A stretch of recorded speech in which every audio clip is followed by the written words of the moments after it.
Mark's gospel is the shortest of the four gospels. He tends to be brief and to the point. He moves promptly from one scene to the next.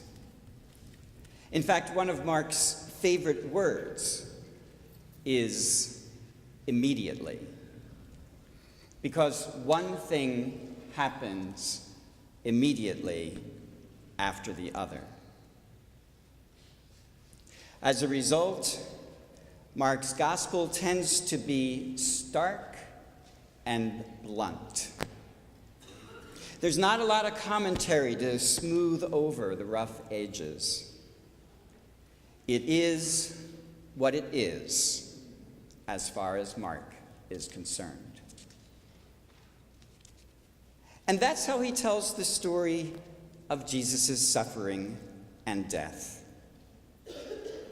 Mark just tells us point by point what happened. Not a lot of explanation, not a lot of details, just the facts. And he's that way when he talks about the crucifixion of Jesus itself.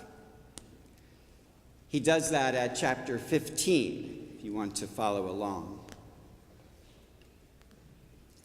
In fact, in his simplicity of telling this story, he only has Jesus say one thing from the cross. At verse 34, he tells us that Jesus cried out in a loud voice, "Eloi, Eloi, lema sabachthani," which is translated, my God, why have you forsaken me?" And those words of Jesus on the cross can be unsettling for many of us. Could Jesus have really believed that God had abandoned him? Isn't this the same Jesus who, in the Garden of Gethsemane, told God that all things were possible with him? That even though he wanted this hour to pass, it would be God's will to be done and not his own? Isn't this the same Jesus who, before the Sanhedrin, admitted that, yes, he was the Son of the Blessed One, the Son of Man who will sit at the right hand of power? And yet, how could the Son of God, confident in God's power and faithful to God's will, believe that God would ever abandon him? Well, some folks say that Jesus didn't really believe that God had abandoned him. He was just expressing how he felt. And often how we feel isn't always the same as what we believed. So that he only felt like God had abandoned him, but he never believed that he actually had. Well, there may be another way of looking at these words as well. And that comes to us through Psalm 22, which was the psalm that we read this afternoon. You see, Psalm 22 begins with the very same words, my God, why have you abandoned me?" And then the psalm goes on to say what sounds an awful lot alike the crucifixion. At verse 8, the psalmist tells us, "All who see me mock me. They curl their lips and jeer. They shake their heads at me. He relied on the Lord. Let the Lord deliver him. If he loves him, let the Lord rescue him." And then again at verse 17, "They have pierced my hands and my feet. I can count all my bones. They stare at me and gloat. They divide my garments among them. For my clothing they cast lots."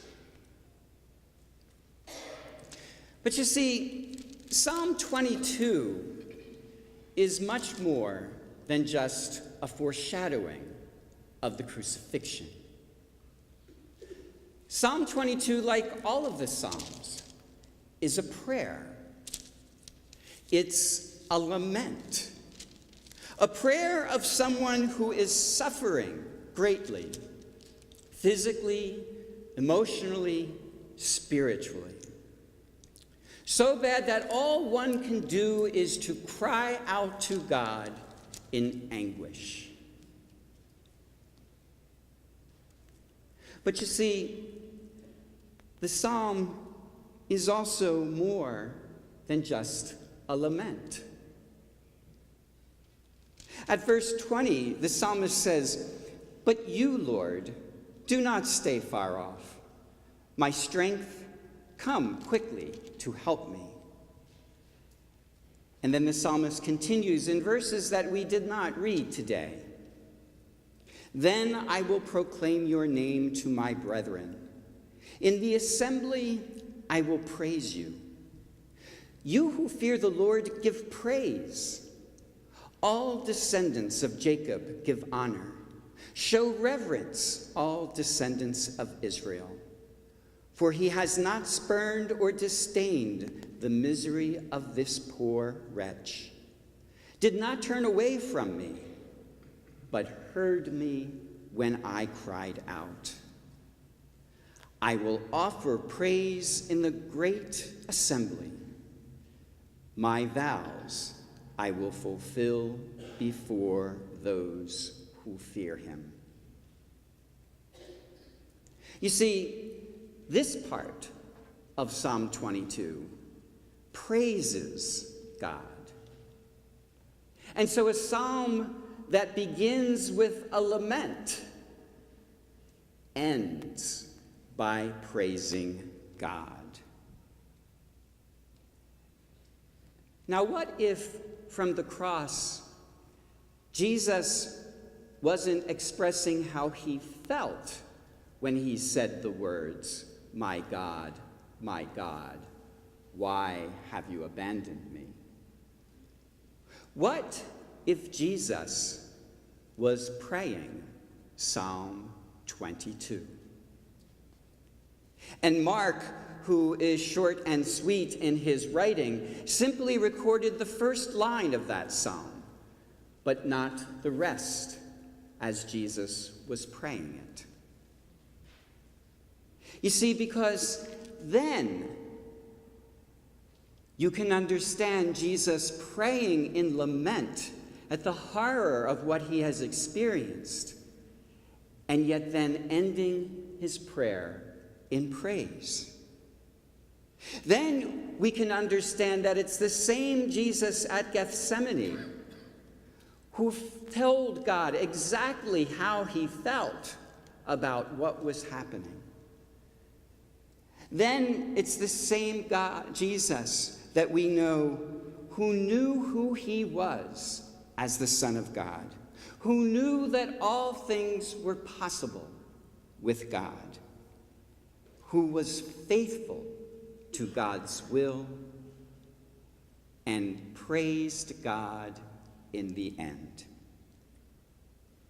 You see, if we understand Jesus to be praying, then his prayer goes from the lament to the faith, to the trust, to the praise of God. And then at that point, Jesus is ready to turn his soul over to his Father in heaven.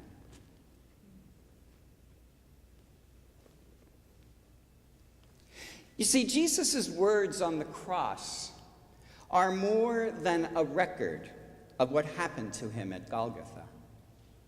They are a model of prayer for all of us who find ourselves in lament. One of the things that distinguishes Christians from Jews is that Christians tend to be so polite to God, while Jews tell it the way it is. Jews, like Jesus, who was Jewish himself, have no trouble telling God exactly how they feel, even when, or especially when, they are unhappy. Psalm 22 is not the only psalm of lament in the Bible. In fact, there's an entire book of the Old Testament called Lamentations. African Americans, whose spirituality is often rooted in the sufferings of a people enslaved and oppressed by others, African Americans know this form of prayer as well. So when we're facing a crisis in life, whether it's an illness or the death of a loved one or the loss of a job, we're to take it to prayer and tell God exactly how we feel.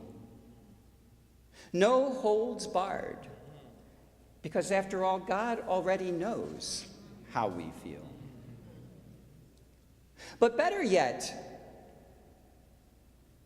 why don't we take out Psalm 22 at those times and pray it with Jesus on the cross?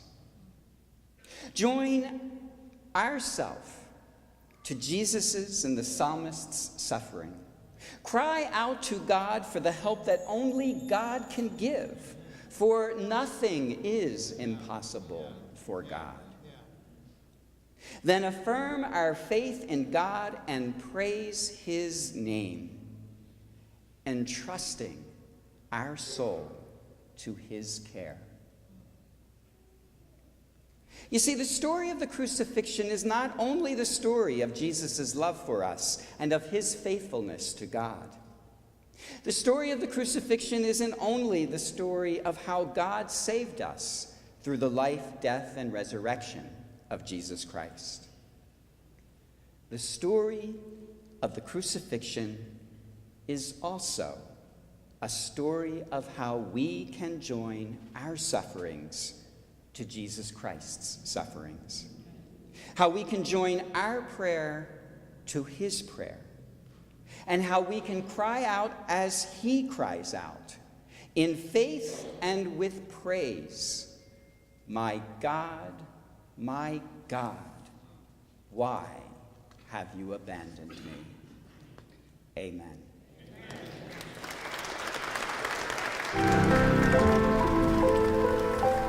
Amen.